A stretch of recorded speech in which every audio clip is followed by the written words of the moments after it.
All right, so I hope I exhausted all the stories about 10-9 and Korea and Japan, because now I'm going to get into, um, well, let's see, Saudi Arabia, because if we're going in a chronological order, oh wait, it's a different day. It's a different day, but I'm continuing with these 10-9 stories.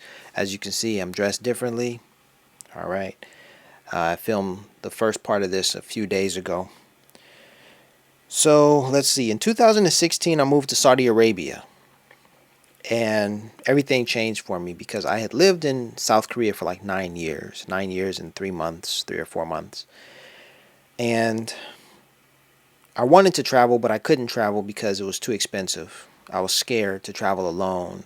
I had all sorts of excuses, and by the time I moved to Saudi Arabia, I had realized I had wasted a lot of time um, in South Korea, like having the desire to do something and not fulfilling, that desire. So I said, screw that. I'm not going to let 9 years or any year pass without me traveling. And so Saudi Arabia gave me a tremendous amount of money, and I also I was centrally located. So from Saudi Arabia, I was able to fly to Africa, Europe, and Asia cheaply. Okay. From Korea to get to Africa to get to Europe would have been double the price. Although from Korea you can travel throughout Asia for rather cheaply. But Saudi Arabia, I could travel cheaply to Europe, Africa, and back to Asia. All right. So that was important. And I took advantage of it. All right. So I moved to Saudi Arabia in 2016. By 2017, I traveled to 17 countries that year in 2017. So that's just an example of, how much traveling I did once I got to Saudi Arabia. All right. One of my trips included a trip to Africa, Ethiopia, in 2017. In that trip, I went to Addis Ababa. Addis Ababa. I went to Bahir Dar, Gondar, Lalibela, and Aksum, and I learned a tremendous amount there. What I will say about that experience is, when I was living in Saudi Arabia, I felt a pressure to convert to Islam, and I didn't know. I thought, well, maybe I should, but it's kind of cliche. There are so many American black men who go to prison and they convert to Islam. It changes them, which is fine. And for me, living in Saudi Arabia was a lot like prison. Your mind becomes so focused because you have very few distractions. There are no clubs. There were no movie theaters. There was no alcohol. There's none of these distractions, right? So you very much become very focused. And religion is everywhere in Saudi Arabia. 5 prayer calls per day, and if you're a Muslim, you must go and pray. And everything is religion is embedded in your life. Everything is inshallah, God willing. You don't talk about the future unless you say God willing. You dig? Think about that. In America, you talk about the future freely, but you don't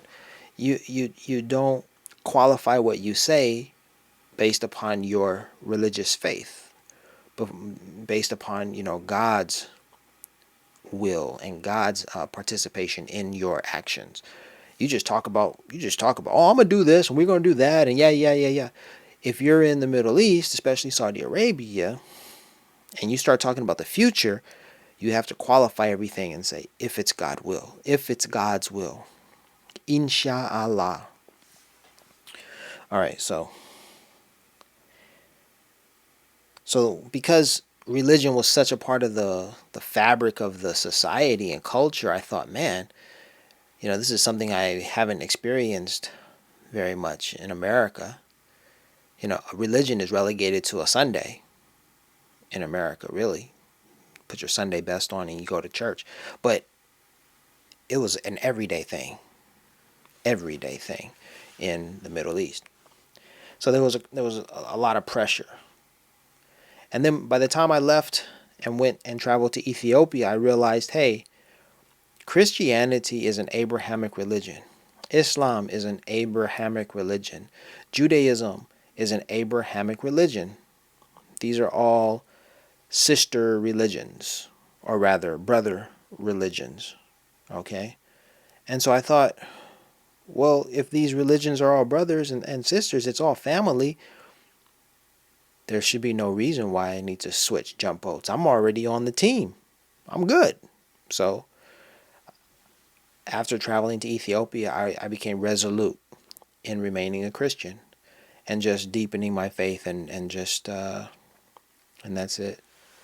Deepening my faith in terms of, you know, prayer, praying to God, and letting things be in putting things in God's hand and looking to God for resolution, you know. But I was comfortable at that point. And even when a Muslim would say to me, Assalamu alaikum, I would respond with salam, which is the Amharic version of may peace be unto you. You say peace.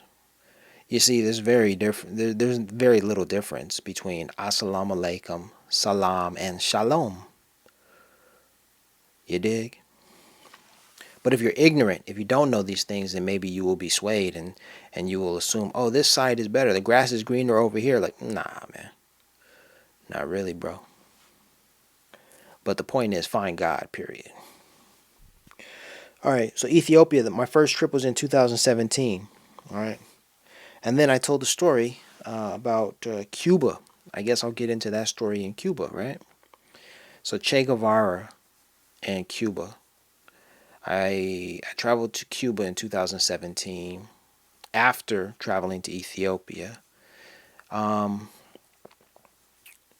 Cuba, yes, it's a poor country, and citizens scammed me out of some money. The first time I went there, I thought everything was fine, but I had to rectify a situation with. I purchased Cuban cigars as gifts from my father, and I upon returning from Cuba, I learned that those Cuban cigars were fakes, and then I had to. I forced myself. I flew all the way from Saudi Arabia back to Cuba a second time in order to purchase genuine articles, genuine cigars as presents from my father. I had to rectify that situation. It was fine. I love Cuba, love the experience. And so the second time I was in Cuba, I stayed for 10 days. The first time was for 4 days. So it was a beautiful experience. But one of the reasons is because I had been sold those fake cigars. On my second trip to Cuba, I think it was the second trip.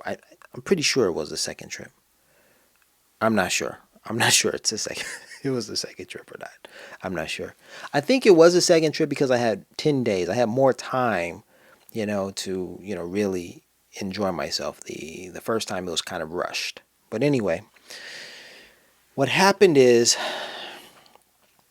I picked up a book written by Che Guevara and I read it and I discovered that he was killed on 10/9/1967. And that was a shock to me because I was in Cuba, the land where his legacy permeates that island. And I thought, man, I'm not in I'm not in Cuba just to take Instagram photos and to show off that I've been to this country. No, there's a greater reason why I'm here, a greater spiritual reason. And I felt as if his spirit and my spirit connected on a very deep level. And at the time I thought to myself, but I'm making all of this stuff up because Che Guevara was killed in Bolivia.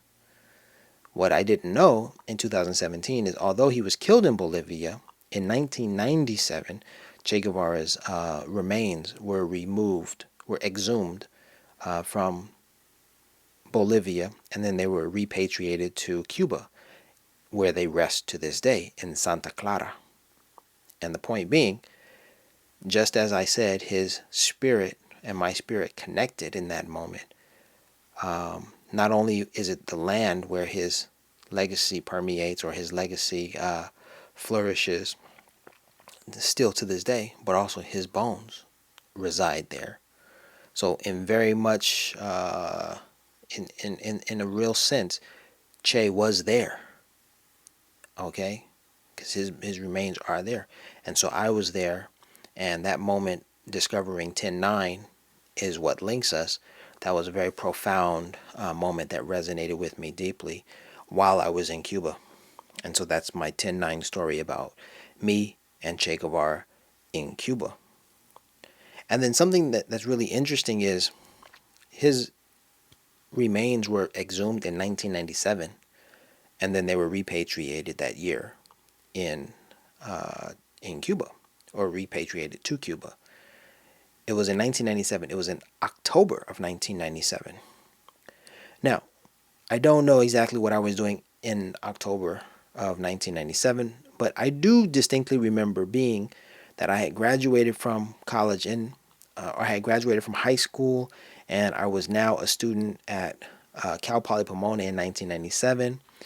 And I recall going to a Barnes & Noble bookstore where in 1997, it was probably 1997. It might have been 1998. It might have been 2000, or 1999. It might have been one of those years. But for the sake of the story, I recall it as being 1997. I recall it as being October. No, that's too much. I'm in college, and sometime around 1997, I went to that Barnes & Noble and I grabbed a Che Guevara book off of the shelf, and a gentleman who was standing in the same aisle who saw me grab that or reach for that book, that gentleman said to me, "Oh, you're interested in Che Guevara?" And that kind of freaked me out. I put the book back and never to pick it up again, but for 20 plus years later. So imagine that.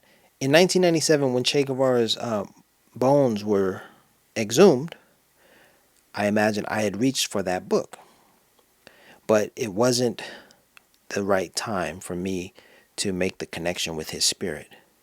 And so that didn't happen. But for 20 years later, when I was in Cuba and I had picked up another Che Guevara book, that connection was made. That's how I like to tell that story. Boom, for real. All right, so I'm going to end this Cuban story, and we're going to move on to Peru, Saudi Arabia. We're going to get back to Ethiopia. I'm going to talk about Oman, and then some of my most recent travels to Europe, including Ireland, Sweden, and England. Thanks for watching. Stay tuned. Stick with me. Peace. Oh yeah, Kobe, where are we? You're at 109 right now.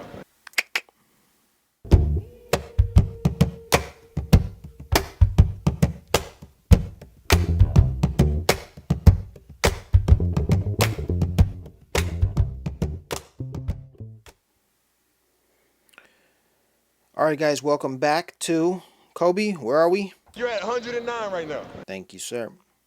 All right, guys, I'm going to have to speed this up because it takes a lot out of me to retell these stories. We finished with Che Guevara and Cuba.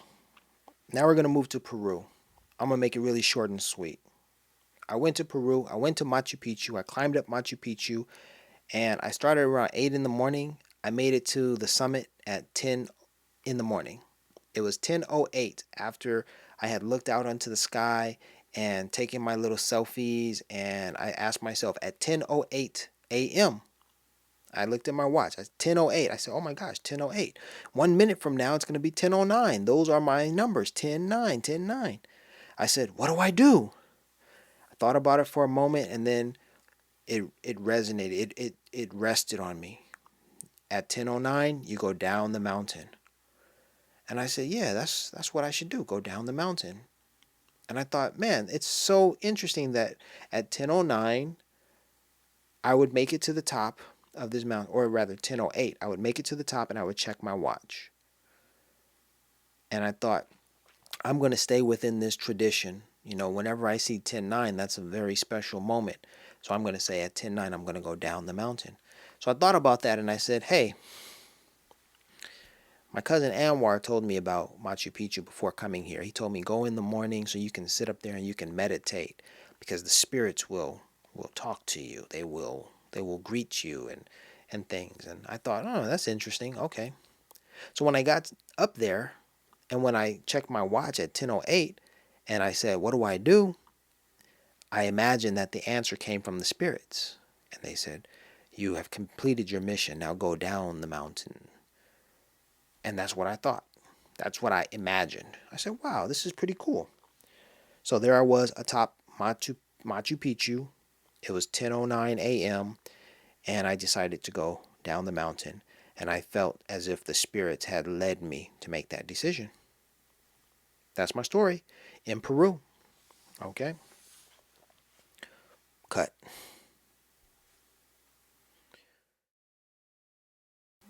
Hey y'all, 10-9 is still king, and 10-9 isn't just an allusion to my birthday, October 9th. No, there's a bigger picture, and that's what we have to focus on. Romans 10:9, y'all. That's what it is. It says, if thou shalt confess with thy mouth the Lord Jesus, and shalt believe in thine heart that God hath raised him from the dead, thou shalt be saved. There it is, y'all. Romans 10:9, chapter 10, verse 9. There's a bigger picture there, y'all. Bigger picture. Doesn't matter if you're Jewish, Muslim, Christian, Buddhist, Hindu, Zoroastrian. As long as there's love in your heart for Jesus, you're on the right path. All right? So let that resonate with you. And come join me on my channel, IC109, right here on YouTube. We just keep rolling. And if anything good comes to me, that is God's plan. So I wish you all the best, and we leave it in God's hands. Love and light.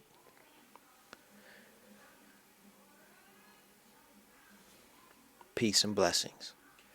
Continuing to Saudi Arabia now. All right.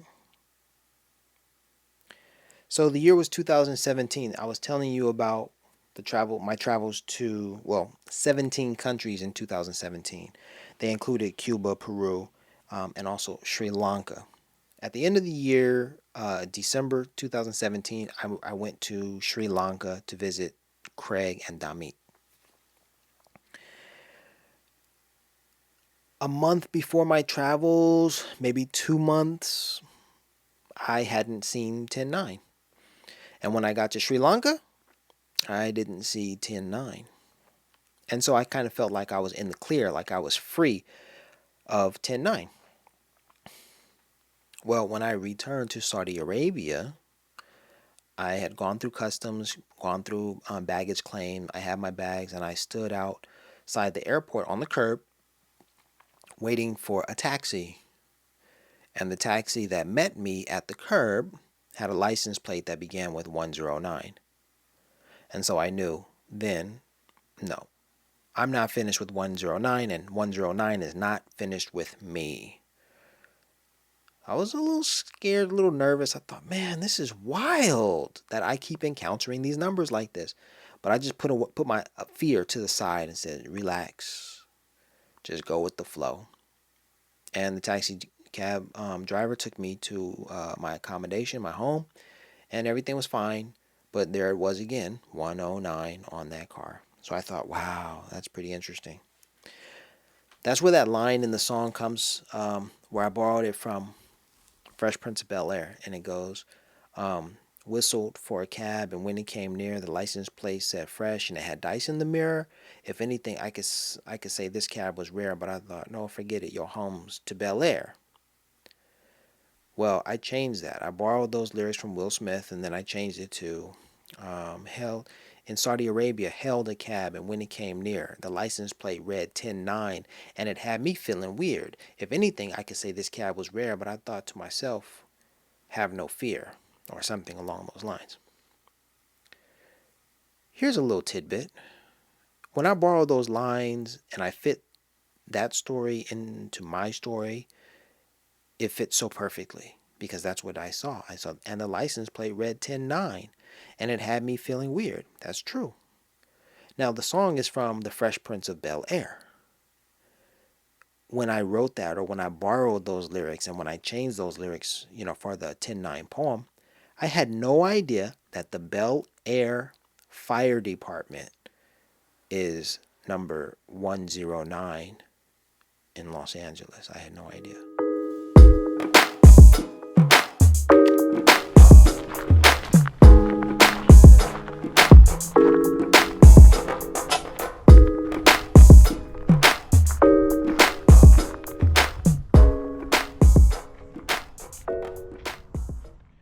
Oh yeah, so here we are. I was in Las Vegas, Nevada, and there was a member of the LAFD 109 standing in front of me, and she was wearing a mask. She had a mask on, and the mask said 109. And I said, hey, those are my numbers. What's going on? And she's like, oh, we're a fire department right here in Los Angeles and in Bel-Air. And I said, really? So this is our journey here to Bel-Air to find, LAFD 109. And here it is.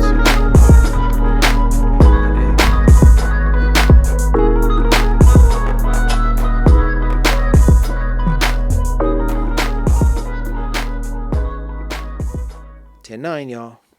10-9. 10-9 on my mind. I was fine, I thought, until I started seeing 10-9 on the dot multiple times, and then it hit me. These numbers keep coming to visit me. It's some real stuff, y'all. Some real stuff. All right, we're finished with the taxi with 10-9 on it in Saudi Arabia. Now we're going to move to Ethiopia. The last time I went to Ethiopia was in 2018. Between the first time I traveled to Ethiopia in 2017 and the last time in 2018, I probably, went to Ethiopia maybe like 5 times. And I stayed there for various numbers of hours or days. I might have stayed at the most 3 days. But anyway, the last time I was in Ethiopia, I went to Addis Ababa University. At the second floor of the museum, we'll find the art gallery. There at Addis Ababa University on the second floor, there is a museum. I looked around the museum and then I had to go to the bathroom and I had to leave the museum. I left the museum. I was still on the second floor. And just outside the museum doors, you go down a hallway and there's a restroom. I went to the restroom and on my way there, I noticed a door adjacent to that restroom entrance. And that door number led to offices number 202-203. But someone had written the numbers 109 on that door. So there it was again, 10-9 on a door in Ethiopia. And I wondered, what is the significance? Why are those numbers like that? Why is it, who put those numbers there? What significance do those numbers hold in Ethiopia? Because as I mentioned before, in Japan, 10-9 means Tokyo, or is read as Tokyo, which sounds like Tokyo. So I wonder, what is the significance of 109 or 10-9 in Ethiopia? To this day, right now, I don't know. I haven't answered this mystery. Why did someone write 109 or 10-9 on that door? I don't know. But I saw it on the way to the restroom in Ethiopia. All right.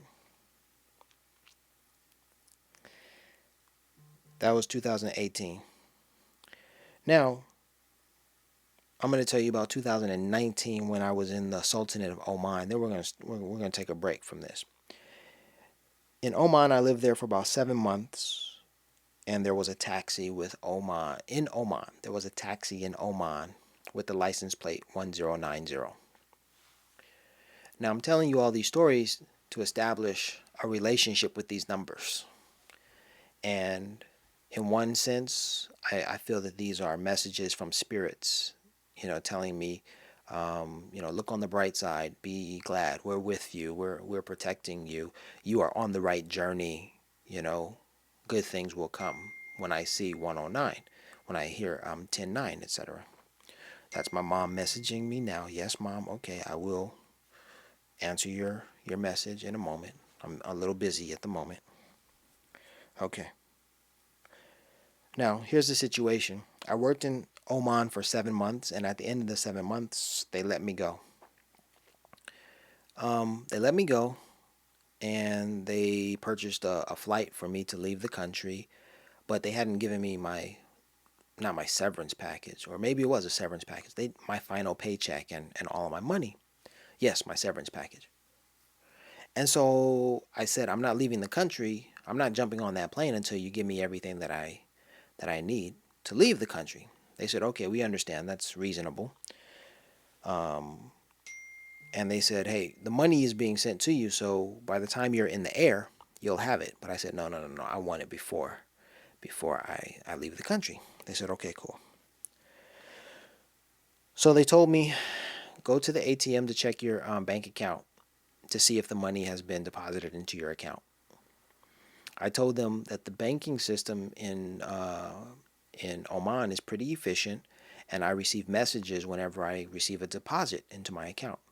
And I told them I had not received the deposit, therefore there's no money in my account. So there's no reason for me to walk to an ATM to check.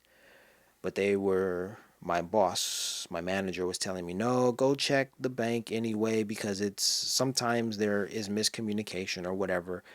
Go check to make sure that the money is there or it isn't there or whatever. Don't rely upon these messages. I said, okay, fine. So day one, I walk in the hot sun a few blocks from my hotel in order to check my account, and there's no money there. And so I call my manager and I'm like, haha, I told you. I didn't receive a message. The money's not there. Why would you have me walk in this hot sun to go check an ATM? The banking system is very efficient. When I receive the message, I will know my money is there. They said, okay, Larry, whatever, but we strongly suggest that you go to the ATM because they may not send you a message or what have you. And I'm like, okay, whatever, whatever. Day two, same thing, no message. I go to the bank, I go to the ATM, check my balance, still no money in it. I called them back. I said, hey, it's day two now. There's no money in my account. I told you when I get that message, I'll know, and I don't have to walk in this hot heat, blah, blah, blah, blah, blah. And they said, Larry, just check the doggone ATM. Don't worry about any messages from the bank or whatever. And I'm just like, fine, fine, fine. Day three. Day three, I'm walking in the hot sun on my way to the ATM. And what happens? I pass a taxi with the license plate 1090. So I can clearly see 10-9. Oh, Lord, I'm getting a phone call in the middle of my... Okay, I'm going to have to call my wife back. Love, I'm going to call you back, okay? I'm in the middle here. I got to do this. Got to finish this. I'm going to finish it up in like 1 minute and then give my wife a call back. All right. So, yes, I passed the car. It read 10-9. And I hadn't checked the ATM. But you know what? I told myself my money is in that account. So I took the walk to the ATM, and sure enough, my money was there. I called my manager. I said, hey, my money is there. I'm ready to leave the country. They said, okay, Larry, we're going to get you your ticket, and we're going to send you on your way. I said, okay, cool. I walked the way back to the hotel, and on the way back, the taxi was no longer there. I took a picture of that taxi before I made it to the ATM as proof. I have that picture. Taxi was gone when I came back, though. I got my money. I left Oman, and I have some wild stories. This story is just one of the stories regarding 10-9 in Oman. I've got at least 2, maybe 3 other stories that are just wildly peculiar, mysterious, perplexing, and that will pique your curiosity and your interest. There you go. All right, y'all. Peace and blessings from 10-9. Kobe, let them know. You're at 109 right now. 109, 10-9. It's all the same. 109. Those are the numbers. Peace.